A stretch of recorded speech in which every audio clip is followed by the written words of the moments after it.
बात करें मुल्क की सियासत की तो तहरीक इंसाफ से बल्ले का निशान छीन लिया गया। इलेक्शन कमीशन ने इंट्रा पार्टी इलेक्शन का महफूज फैसला सुना दिया।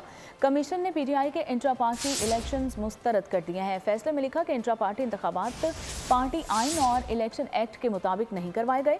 चीफ इलेक्शन कमिश्नर की सरबराही में 5 रुकनी कमीशन ने फैसला सुनाया। उससे पहले इलेक्शन कमीशन ने पीटीआई से कहा था कि वो अपने इंट्रा पार्टी इलेक्शन दोबारा करवाए।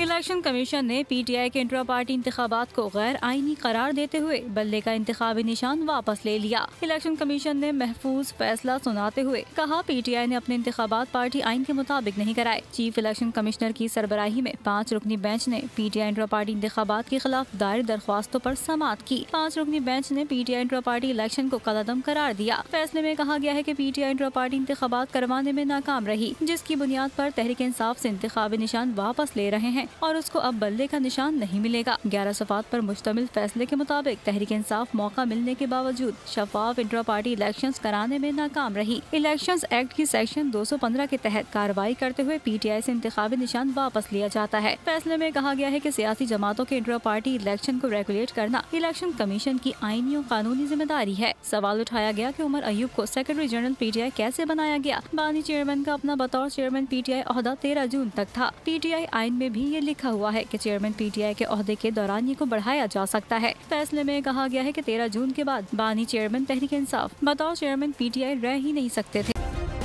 सब्सक्राइब करें और बेल दबाएं ताकि कोई खबर रह न जाए।